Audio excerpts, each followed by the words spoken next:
Hi Sudheesh, welcome to yoga ஜெரி lifestyle. இன்னைக்கு நான் எங்கே வேகமாக பேக் பண்ணிட்டு இருக்கேன்னு பார்க்குறீங்களா? இன்னைக்கு நம்ம ஒரு இடத்துக்கு போகிறோம், அங்கே போகலாம். நம்மளோட முருகர் கோயில் தாங்க. இன்னைக்கு பௌர்ணமி. கிரிவலம் போகுமா, மாதம் மாதம் நானும் அக்காவும் கிரிவலம் போயிடுவோம். இந்த மாதமும் அதே மாதிரி தான். ஆனால் என்ன, எங்கள் அக்கா ஹஸ்பண்ட் ஃபஸ்ட்டு எங்களோட கிரிவலம் வர்றாங்க. எப்பயுமே கொஞ்சம் லேட்டாக தான் வருவோம். இந்த டைம் எப்படின்னா, சரி சந்திரகிரகணம் ஸ்டார்ட் ஆகுதுன்னு சொன்னாங்க. அப்பயே நாங்கள் வரப்பே கோயில் நடலாம் சாத்தி இருந்துச்சு. சரி வெளியே இருந்து சாமி கும்பிட்டுட்டு வந்துட்டோம்.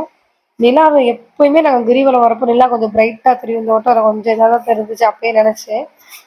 கரெக்டாக கிரிவலம் ஸ்டார்ட் பண்ணுறப்போ பார்த்தீங்கன்னா டைம் எப்படி இருக்குன்னு பார்த்தீங்கன்னா 8:30 8:15 இந்த மாதிரி தான் இருக்கும். கிரிவலம் ஸ்டார்ட் பண்ணிட்டோம்.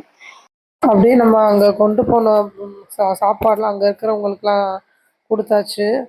அங்கே நிறையா பேர் வந்திருந்தாங்க. அவங்களுக்கு எல்லாருக்குமே கொடுத்து முடிச்சுட்டு அங்கேருந்து கிளம்பிட்டோம். இதை நிறையா பேர் கேட்காதீங்க, என்ன உடனே கொடுக்குறதெல்லாம் எடுத்து போடுறீங்க அப்படின்னு தயவு செஞ்சு கேட்காதீங்க.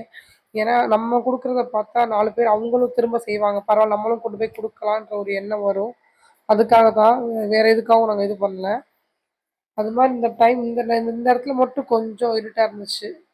அப்புறம் கொஞ்சம் கொஞ்சம் வெளிச்சம் வந்துருச்சு. அப்புறம் புளியோதரை கொடுத்துட்டு இருந்தாங்க. அங்கே புளியோதரைன்னு சொல்லி தான் ஆவலாக போனோம். பார்த்தா பொங்கல் கிடைச்சது, என்னமோ வெண்பொங்கல். ஆனால் அதுவும் நல்லா தான் இருந்துச்சு. நம்ம அப்போ மேலே வந்து காசி விஸ்வநாதர் கோயில் இருக்குது. ஆனால் நைட் டைம் நம்ம மேலே போக முடியாதுன்றனால கீழே நின்னே சாமி கும்பிட்றலாம். அப்படி எப்போவுமே யாருமே மேலே போக முடியாது, அதனால் கீழே நின்னே சாமி கும்பிட்ருவாங்க. ஆனால் என்ன, ரொம்ப க்ரௌட் இருக்கும். நீங்கள் ஆக்சுவலாக சந்திர கிரகணம் ஸ்டார்ட் ஆகிறதுனால யாரும் வரலன்னு நினைக்கிறேன். அவ்வளோவா கூட்டமே இல்லை. நாங்கள் மட்டும் தான். நாங்கள் அப்பயே ஸ்டார்ட் பண்ணுறப்பே நினச்சோம் ரொம்ப அவ்வளோ வண்டிக்கார் இல்லை, வண்டிலாம் நடக்கவே முடியாது, அந்தளவுக்கு கூட்டம் இருந்துகிட்டே தான் இருக்கும். அதனால அவ்வளோவா கூட்டமே இல்லாத மாதிரி தான் இருந்துச்சு. இது வந்து எப்படின்னு பார்த்தீங்கன்னா, எனக்கு வந்து நாகர் வந்து குலதெய்வம். சரி, அங்கே போய் எப்பயுமே விழுந்து கும்பிட்றது வழக்கம். நாகர் விழுந்து கும்பிட்டுட்டு கிளம்பியாச்சு. கரெக்டாக பேக் சைடு வரை வந்துட்டோம். திருப்பூன்ற பார்க் வந்துட்டாலே இன்னும் கொஞ்சம் தூரம் தான் நம்ம கிரிவலம் முடிக்க போகிறோன்றனால திருப்பூன்ற பார்க் கிட்ட வரை வந்துட்டோம். அப்புறம் இங்கே லக்ஷ்மி தேட்ரு. இது எங்கள் சின்ன வயசு சைல்டுஹுட் மெமரிஸ்னே சொல்லலாம். ஆனால் நாங்கள் சின்ன வயசில் இங்கே தான் இருந்தோம், அதனால் ரொம்ப பிடிக்கும். அவ்வளோதான், நம்ம திருப்பூன்ற மலை கிரிவலம் முடிச்சாச்சு.